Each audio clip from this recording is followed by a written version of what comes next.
El Instituto Renacer presenta su programa Palabras de Vida.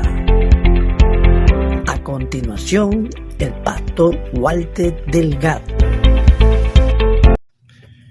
¿Qué tal? ¿Cómo están? Dios les bendiga. Mi nombre es Walter Delgado y bienvenidos a nuestro programa Palabras de Vida. En esta oportunidad quiero compartir con ustedes el tema titulado La batalla de Armagedón, basado en el libro de Apocalipsis, en el capítulo 19, Apocalipsis 19, versículo 11 hasta el versículo 21. Y vamos a dar lectura a este pasaje que dice: Luego vi el cielo abierto y apareció un caballo blanco. Su jinete se llama Fiel y Verdadero. Con justicia dicta sentencia y hace la guerra. Sus ojos resplandecen como llamas de fuego y muchas diademas ciñen su cabeza. Lleva escrito un nombre que nadie conoce sino solo él. Está vestido de un manto teñido de sangre y su nombre es el Verbo de Dios. Lo siguen los ejércitos del cielo montados en caballos blancos y vestidos de lino fino, blanco y limpio. De su boca sale una espada afilada con la que herirá a las naciones. Las gobernará con puño de hierro. Él mismo exprime uvas en el lagar del furor del castigo que viene de Dios Todopoderoso. En su manto y sobre el muslo lleva escrito este nombre: Rey de Reyes y Señor de Señores. Vi a un ángel que, parado sobre el sol, gritaba a todas las aves que vuelan en medio del cielo: vengan, reúnanse para la gran cena de Dios, para que coman carne de reyes, de jefes militares y de magnates, carne de caballos y de sus jinetes, carne de toda clase de gente, libres y esclavos, grandes y pequeños. Entonces vi a la bestia y a los reyes de la tierra con sus ejércitos, reunidos para hacer guerra contra el jinete de aquel caballo y contra su ejército. Pero la bestia fue capturada junto con el falso profeta. Este es el que hacía señales milagrosas en presencia de ella, con las cuales engañaba a los que habían recibido la marca de la bestia y adoraban su imagen. Los dos fueron arrojados vivos al lago de fuego y azufre. Y los demás fueron exterminados por la espada que salía de la boca del que montaba a caballo, y todas las aves se hartaron de la carne de ellos. Bueno, hemos dado lectura a este pasaje de Apocalipsis 19, 11 al 21, y el tema de esta hora es la batalla de Armagedón. La palabra Armagedón proviene de la expresión Ar-Magedón, que significa monte de Meguido, lugar situado aproximadamente a 30 kilómetros al sur de Nazaret. Es un término bíblico que nos habla del lugar donde acontecerá la batalla entre las fuerzas del bien y del mal. En la Biblia el término Armagedón aparece en el libro de Apocalipsis, en el capítulo 16, versículo 14 al 16, en donde se reseña lo siguiente: pues son espíritus de demonios que hacen señales y van a los reyes de la tierra en todo el mundo para reunirlos a la batalla de aquel gran día del Dios Todopoderoso. He aquí yo vengo como ladrón. Bienaventurado el que vela y guarda sus ropas, para que no ande desnudo y vean su vergüenza. Y los reunió en el lugar que en hebreo se llama Armagedón. En relación al pasaje bíblico identificado, cada autor analiza y observa la palabra Armagedón de manera diferente. Por ejemplo, algunos autores indican que en Meguido no existe ninguna montaña y el valle de Jezreel es muy pequeño para la cantidad de personas que asistirán a la batalla contra Dios. Y es en este sentido que analizan Armagedón no como un lugar, sino como un evento en donde se unen todas las potencias políticas para enfrentarse contra Dios. Otros establecen que Armagedón hace relación a una batalla espiritual entre Cristo y sus enemigos, como Satanás, por ejemplo. Existe otra opinión que, desde la perspectiva geográfica, indica que Armagedón es el Monte Carmelo, donde se llevó a cabo la batalla histórica entre Elías y los profetas de Baal, por lo que añaden que de ella depende la batalla de Armagedón. Y por último, algunos autores afirman que el pasaje bíblico de Jeremías 46:10, que dice: aquel día pertenece al Señor Todopoderoso, será un día de venganza, se vengará de sus enemigos, la espada devorará hasta saciarse, con sangre apagará su sed, en la tierra del norte, a orillas del río Eufrates, el Señor el Señor Todopoderoso realizará una matanza. Muchos creen que este pasaje creen que habla justamente también de este evento, ¿no? Que hace referencia al Armagedón, porque afirman que queda cerca del río Eufrates, como lo hemos leído. Sin embargo, y bajo las diferentes creencias e interpretaciones, la dominante entre los judíos, cristianos e islamistas es que Armagedón es la última batalla que se realizará al final de los tiempos, entre Cristo y las fuerzas del bien, contra las fuerzas del mal y Satanás, logrando vencer Cristo y eliminando a todos los falsos profetas, quedando el mundo libre de toda maldad, corrupción, injusticia, odio y sus equivalentes, reinando la paz y la tranquilidad en la tierra, mientras que los justos irán a los cielos para estar al lado de Dios. Hay sectores extremistas dentro de la religión que en los últimos años han asegurado que la batalla se producirá dentro de no mucho tiempo. Hablan incluso de las señales que lo indican, por ejemplo, las últimas resoluciones de la ONU contra los asentamientos israelíes en la zona de Cisjordania, la guerra de Siria o la persecución de los cristianos en algunos países, entre otras. Y todos estos factores serían, según esta minoría, el caldo de cultivo que provocará la batalla final de la humanidad en Megiddo. Pero, ¿qué sabemos de los restos arqueológicos que atraen cada año a miles de turistas y la mayoría atraídos por la profecía? Según explica un profesor de historia del Próximo Oriente de la Universidad George Washington, Eric Klein, en su libro Excavando el Armagedón, la búsqueda de la ciudad perdida de Salomón, él señala que el emplazamiento estuvo habitado entre el año 7000 a.C. y el 300 a.C., y que en él se han librado más de 200 importantes batallas. Por ejemplo, la victoria del faraón Tutmosis III a mediados del siglo XV a.C. contra una coalición de ciudades cercanas a Megiddo, la cual provocó que Egipto se hiciera dueño de una gran parte del Mediterráneo oriental, o la derrota del rey Josías de Judá contra el faraón Necao II a finales del siglo VII a.C., y hasta en la Primera Guerra Mundial, con el enfrentamiento entre el ejército aliado del general Edmund Allenby y los otomanos.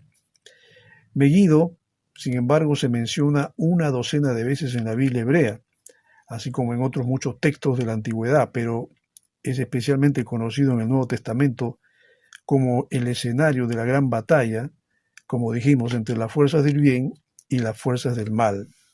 Es lo que dice este autor, Klein. Megiddo fue bautizado efectivamente como Armagedón en el libro de Apocalipsis, que es el nombre con el que realmente se le conoce en Occidente desde hace siglos. Y según la mayoría de los profesores, especialistas en la Biblia, este procede de la forma hebrea H-A-R, separado Megiddo, que significa monte de Megiddo. En el diccionario bíblico ilustrado se traduce también como la montaña del degüello, que se convirtió en una de las ciudades más importantes del antiguo Próximo Oriente. Pero ahora entrando propiamente al pasaje que hemos leído al inicio de Apocalipsis 19, 11 al 21, creemos que este pasaje justamente grafica esa batalla entre las fuerzas del bien y las fuerzas del mal, entre las fuerzas de Cristo, que viene con sus ejércitos celestiales, y el anticristo contra el anticristo y sus aliados, las naciones, los ejércitos humanos, que obviamente le han rendido antes honor, culto, pleitesía, y que se van a someter a este ser maléfico. En el verso 11 dice, el jinete del caballo blanco, que es justamente el que se aparece ahí cuando dice, luego vi el cielo abierto y apareció un caballo blanco. Su jinete se llama Fiel y Verdadero, con justicia dicta sentencia y hace la guerra. Este jinete que monta el caballo blanco es diferente al que hemos visto anteriormente en Apocalipsis 6.2, porque el jinete del caballo blanco de Apocalipsis 6.2 no es el mismo que se menciona aquí en el versículo 11 del capítulo 19. El jinete del caballo blanco en Apocalipsis 6.2 hace referencia al anticristo. Sin embargo, en este pasaje de Apocalipsis 19:11 vemos a Cristo que se aparece y se da a conocer como el fiel y verdadero, cualidades que no existen en ese macabro ser, solo en el Salvador. Y a diferencia de aquel, el Señor es juez justo, que como dice el texto, con justicia dicta sentencia, algo que no se va a ver en el gobierno del tirano que viene del infierno. En el verso 12 dice, y sus ojos resplandecen como llamas de fuego, y muchas diademas ciñen su cabeza. Lleva escrito un nombre que nadie conoce, sino solo Él. Los ojos que resplandecen como llama de fuego nos hablan que su mirada penetrante conoce las intenciones del corazón del hombre. Él puede penetrar hasta lo más profundo del corazón del ser humano, en aquellas áreas, en aquellas dimensiones que el hombre no puede comprender de sí mismo, pues Dios sí las conoce. La diadema es una corona que se usaba antes como adorno, como símbolo de nobleza o dignidad, y solo el Señor es el único digno de ponérsela, por ser el Rey de Reyes. En el verso 13 dice, está vestido de un manto teñido de sangre, o en sangre, y su nombre es el Verbo de Dios. El manto teñido de sangre nos habla del sacrificio que realizó en la cruz, y el Verbo de Dios habla justamente de la expresión de Dios, la palabra de revelación de Dios para la humanidad. Juan mismo habla de él en su Evangelio como el Verbo que estaba en el principio con Dios. En el verso 14 dice, lo siguen los ejércitos del cielo, montados en caballos blancos y vestidos de lino fino, blanco y limpio. Dada que la lucha será encarnizada, el Salvador viene con sus ejércitos celestiales para enfrentarse contra las huestes del anticristo y las naciones que se van a aliar con él. El lino fino, blanco y limpio habla de la pureza y la santidad que son características de aquellos que conforman la iglesia, que fue arrebatada al cielo, pero que ahora regresa junto con su Salvador para pelear contra las fuerzas del mal. En el verso 15 dice, de su boca sale una espada afilada con la que herirá a las naciones, las gobernará con puño de hierro. Él mismo exprime uvas en el lagar del furor del castigo que viene de Dios Todopoderoso. La espada afilada es el símbolo de la palabra de Dios, que será el instrumento que Cristo usará para juzgar a los hombres. La revelación de Dios se está dando a conocer a la humanidad, y los evangelios, especialmente que aluden al Salvador y a sus enseñanzas, serán usados para juzgar a los hombres, especialmente por no haberse arrepentido de sus pecados y haber creído en Jesús. Las uvas exprimidas en el lagar del furor del castigo hablan de la severidad con que Dios va a actuar contra el mundo pecador por no haberse arrepentido. En el verso 16 dice, en su manto y sobre el muslo lleva escrito este nombre, Rey de Reyes y Señor de Señores. Cristo viene para imponer su autoridad, viene a tomar lo que le corresponde, a ser reconocido como el Señor de Señores y Rey de Reyes. Los usurpadores serán despojados de todas las riquezas que en realidad son propiedad del Señor, y obviamente que todos ellos finalmente, quieran o no quieran, se van a tener que postrar ante el Señor, al cual le van a rendir pleitesía.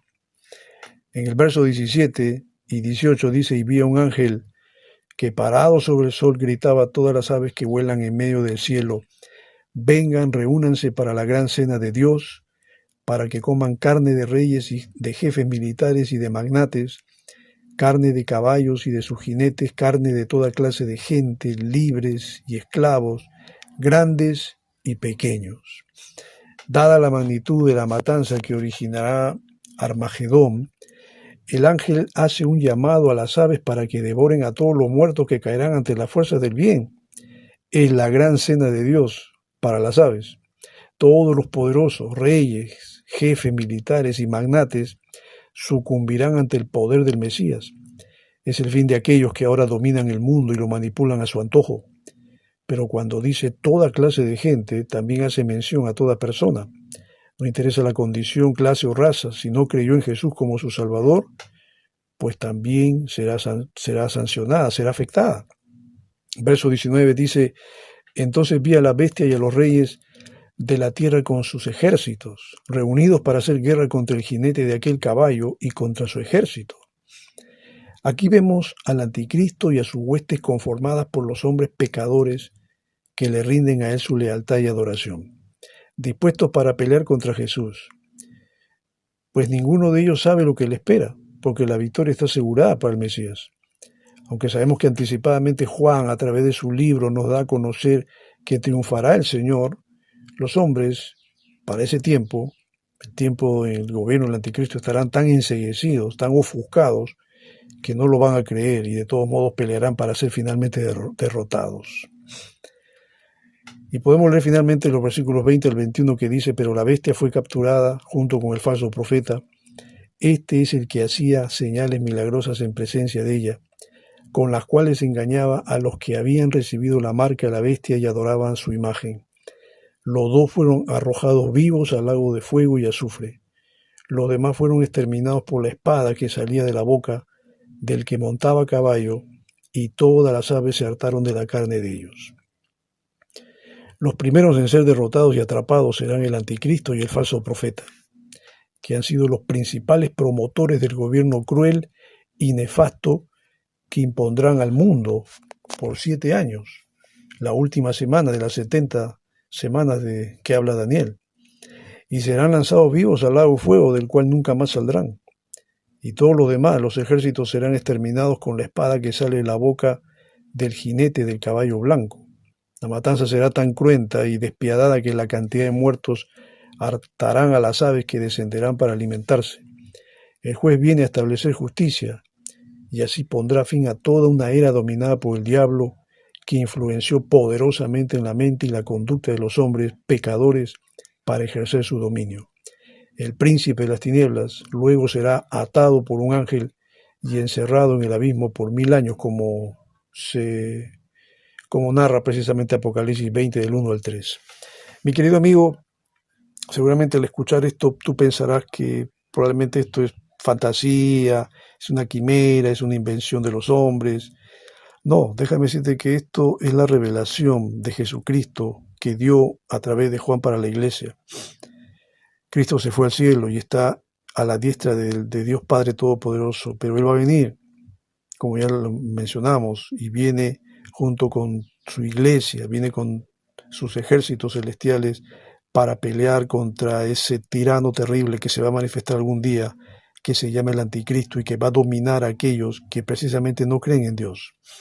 Aquellos que no creen en Cristo, aquellos que rehúsan acercarse a Dios, ellos serán fácilmente presa, serán dominados fácilmente por el anticristo. Y si tú no crees en Cristo, pues amigo querido, tú no estás exento de todo esto. Tú no puedes tener una parte neutral, porque tú también vas a tener que sucumbir ante alguien. Y yo te aconsejaría que te rindas a Cristo. Porque si tú le rindes tu vida al enemigo, al príncipe de las tinieblas, tu destino eterno será fatal y terrible. Y yo espero que eso no suceda. Hoy es el tiempo cuando tú todavía puedes arrepentirte de tus pecados. Hoy es el tiempo cuando tú puedes abrirle tu corazón a Dios y decirle a Cristo: entra a mi vida, entra a mi corazón. Quiero que tú seas mi Señor, mi Salvador personal. Yo no quiero ser seguidor de un ser maléfico y terrible que va a dominar el mundo y lo quiere destruir. Yo quiero ser parte de tu reino. Tienes que creer en Cristo, porque el único acceso al reino de Dios es a través de Cristo. Jesús dijo que el que cree en Él, aunque esté muerto, vivirá. Dios desea salvarte. Dios desea que tú te libres de la condenación eterna. Dios no quiere que tú te pierdas y te vayas a ese terrible lugar al cual van a ser lanzados el anticristo y el falso profeta que se llama el lago de fuego, al cual va a ser lanzado luego el diablo, y detrás de él van a ir los millones de hombres y mujeres que han creído en ese gobierno, en ese ser maléfico llamado el anticristo. Espero que esa no sea tu suerte. Tú estás a tiempo. Hoy es el día de salvación. Hoy es cuando tú tienes que acercarte a Cristo, creer en Él, recibirlo en tu corazón como tu Salvador y tu Señor, y llevar una vida de fidelidad y obediencia a Él hasta el momento cuando Él te llame a su presencia o hasta el día cuando Él venga a llevarse a su iglesia. Y espero que para ese momento tú ya hayas hecho esta decisión importante y estés preparado para irte con Él. Espero que este tema haya sido de ayuda, de bendición y de información para tu vida, y que Dios realmente te ayude y te guíe para tomar una buena decisión.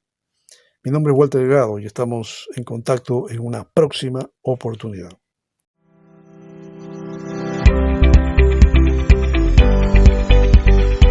El Instituto Renacer presentó su programa Palabras de Vida. Esperamos que este programa haya sido de bendición para tu vida. Nos vemos en una próxima edición.